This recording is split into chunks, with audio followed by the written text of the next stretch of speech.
Howdy, y'all. Howdy, y'all. Chapter 13. Another complication. So we decided that the first complication for chapter 12 was that he wants to touch her now. Well, now he's like sexually attracted to her and he's like, oh no. What? What could be worse? Edward climbs back into Bella's room and he's like, this just feels right. Meanwhile, Bella still doesn't know that he's been doing this. No idea. She even wakes up to pee at one point and doesn't see him because he's sitting on the floor in the darkest corner, not moving. Very vampire of him. I wish the movies captured this a little bit better, where he's just like sitting in the corner with like glowing eyes, like it's scary, like a horror movie character. It's scary. She's like walking by and you see this creepy thing in the corner and she's like going to pee and you're like, don't go to pee, don't go to pee, don't do it. He's picking her up again to drive her to school because that's what he does now. And this morning she's wearing a turtleneck that is not too form-fitting, but more form-fitting than the lumpy sweater from yesterday. Somewhere in between like boner blouse and the sweater from hell. So we're feeling moderately excited about this outfit. She gets in the car and he says, you look tired, which is rude. Never say that to someone. You look tired is translation for you look bad today. But anyway, today is Edward Asks Bella Questions Day. Yay! And we find out all of Bella's favorite things Bella's in a favorite useless things. chapter. So Stephenie Meyer received a lot of criticism about how Bella was a Mary Sue.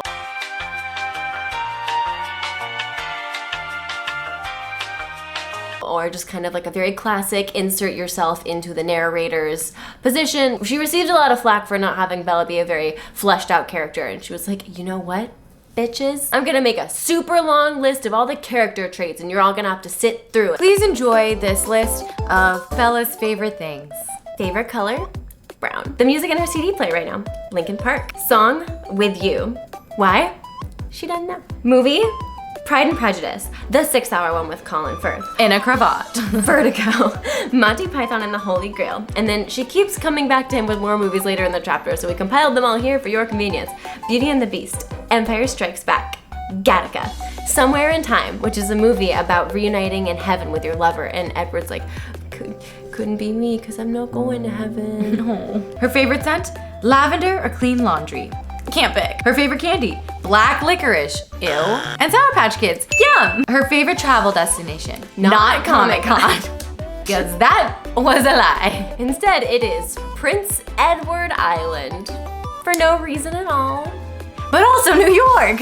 All the places in England because she loves England books. Edward is surprised that she's never left the country because not everyone is privileged, Edward. Not everybody gets to just jet around the world willy-nilly with all your money that you have. She has a single mother who's a teacher. Yeah, not everyone is privileged, No. Edward. No. Her favorite book? Little Women, but everything Jane Austen, because she's a real reader who reads olden day books and not young adult vampire romance novels. No. And the dragon book that's not Aragon, it's called Tooth and Claw. Weird. Music. She says, I guess I just like real music, you know, like cool music that my mom likes, like Joni Mitchell and Simon and Garfunkel. Neil Diamond. It's basically just Sweet Caroline on repeat in my head at all times. So great. She cannot hit the high notes in the Phantom of the Opera song, and honestly, who can? Her TV show? No TV. She doesn't watch TV. No. Coke or Pepsi? Dr. Pepper. I don't know, I'm just different. Yeah, I'm not like other girls. Ice cream? Cookie dough? Pizza. Cheese. Boring, but true. Football team? Ew, sports. Basketball team? She's like, I said ew, sports! He's like, ballet or opera? Ballet, I guess. Not really hanging out at the ballet or opera very much. Once again, Edward, not everybody can like afford to see the arts. Her favorite gemstone? Topaz, because of his eyes. Favorite flowers? Dahlias for looks, lavenders and lilac for fragrance. He's like, did you ever play on a sports team? And she's like, no, I'm so clumsy. And she said, one time my mom put me in dance classes, but it wasn't worth the mayhem. And then he's like, really? You're that bad? She says, if I had Miss Kamenev's number, she would corroborate my story, who we can only assume is Bella's ballet teacher, and I totally thought that the Cullens were gonna use this information when they're trying to track down Bella in Phoenix at the ballet studio, and he'll be like, I remember the name of her teacher from that day I asked her all those questions, and that's how they would find her. Otherwise, why is this in the book? Why are we learning all these things about her if they're never going to be part of the plot? This chapter is exhausting. We're taking a break from the note-taking on Bella's interests because we're back in bio for Lorenzo's oil part dos. Mr. Brandon was so hungover that he needed a second day. It was a 2-day hangover. To recoup. It was a 2-day hangover. So they part ways after bio, but just before they do, Edward does another on that soap bubble, baby. Don't pop it. Don't pop it. Don't pop it. He and Emmett are now in Spanish. Emmett reveals that the whole family has been betting on whether or not Bella's going to die this weekend on their date. Everyone put down real money. We've got tons to spare. The stakes are high.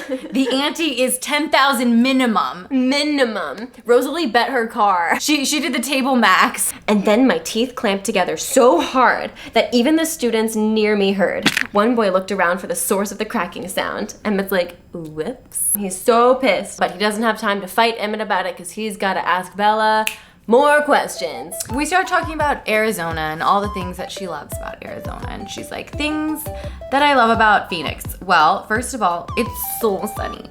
You would hate it. There's also all of this creosote. Is that how you say it? I mean, I think so. I think so. Okay. What? How do you think it said? Curiosity? Like coyote? Curiosity? No, curiosity. Okay, hang on. Creosote. Creosote. Okay. All right. I was the fool. Anyway, back to 20 questions with Bella, and by 20 I mean 400,000. My favorite place to go?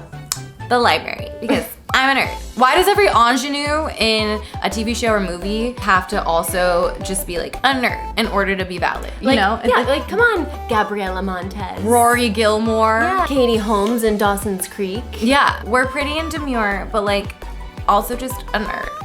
And I like Dr. Pepper. Weirdo. Back to Phoenix. He's like, what do you like about Phoenix? She's like, acacia trees. They're thorny and half dead. Just like you. Just like you. Cute. Twins. And then she's like, favorite places in Phoenix? Cactus Park and Roadrunner Park. Two very real parks. Those cannot be real places.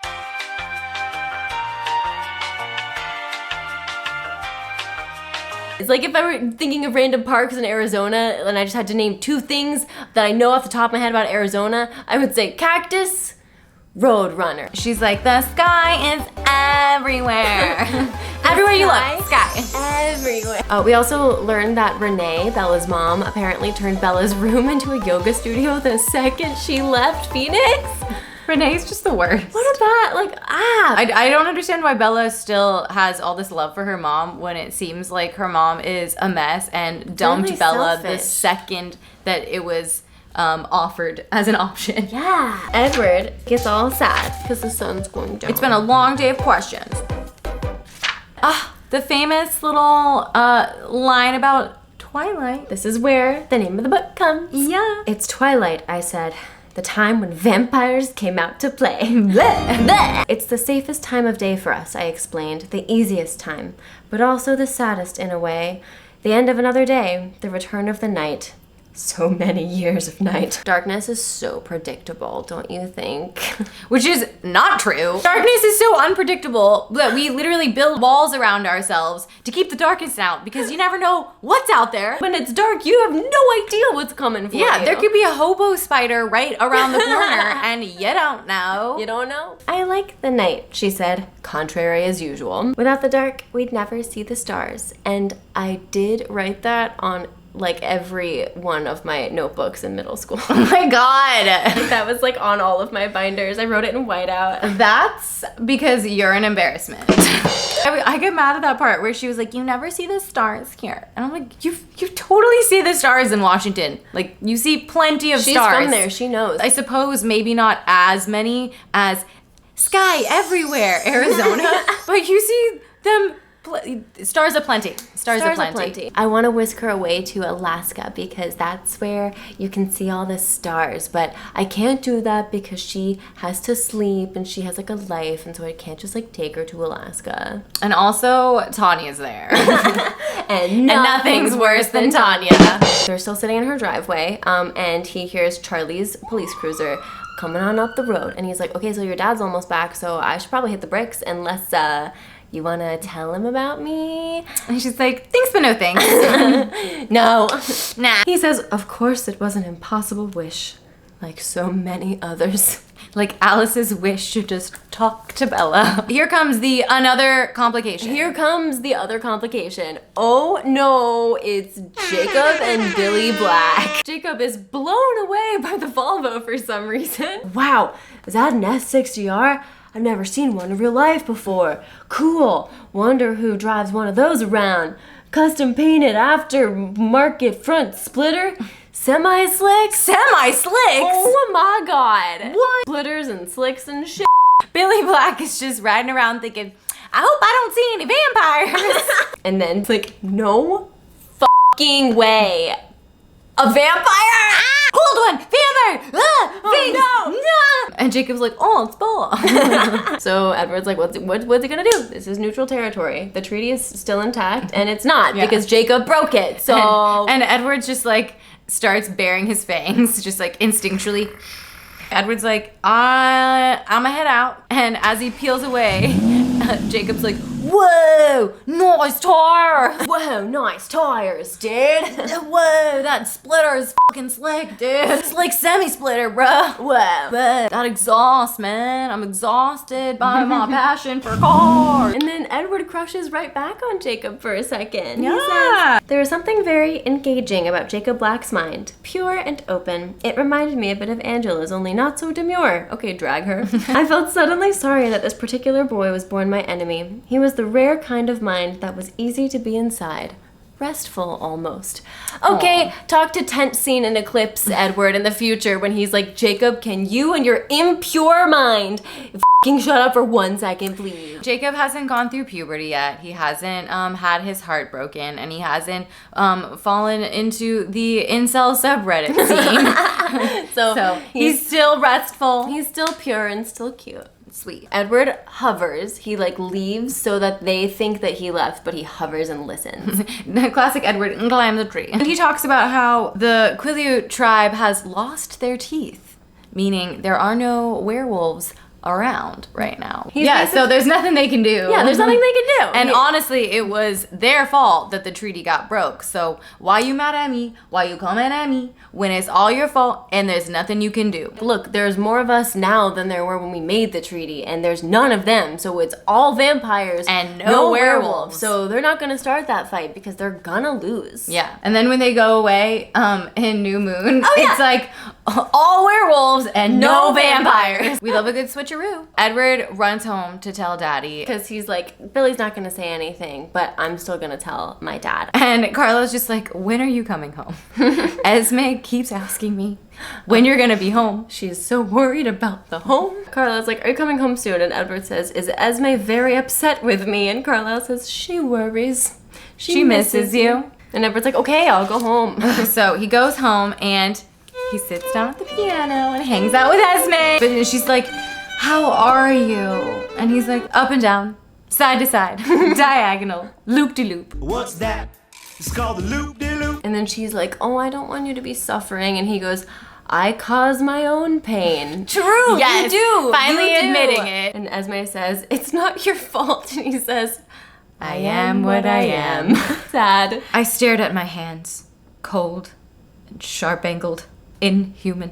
And then I stared at her hands, so much like mine, but not. I couldn't hate them the same way. They were stone too, but not a monster's hands. They were a mother's hands, kind and gentle. I have monster hands, but she has mom hands. And they're the same, but they're different. Esme's like, oh, my son, how I do love you. I am your mother, and You are my son. it is my whole job in this book to be mom. Me and my mom hands. Yeah, have you seen my hands? And there's They no just say, mommy. Mom. I get it. So then Esme's like, you wouldn't be so cruel as to keep her from me, would you? Because she wants to meet Bella too. And Edward says, now you sound just like Alice. Damn it. Everyone just wanting to meet my girlfriend. Like, that would be cool. What is this? Meanwhile, I really want to meet Bella's dad so bad. They share a nice hug, and Yeah. Esme is fulfilled for another 10 chapters. She has no reason to be in the book She's anymore. fully recharged. She got a hug as a treat. Yes. A hug at the piano. At the piano. It's her dream. Edward says, everything will be all right, Esme. It was so easy for me to lie to her. Yes, it will be, Esme says. She couldn't be in better hands. And Edward's like, Disagree! You know I'm insecure about my hands. My monster hands! Like, you have nice mom hands, but my hands are monster. God. She couldn't be in better hands. No! She's like, okay, so you'll go to her now? And he's like, yes. And she's like, okay, see you in another 3 weeks. She frowned, confused. What do you do all night? Think and burn. Sad. Use your hands to click the next chapter button. Blech.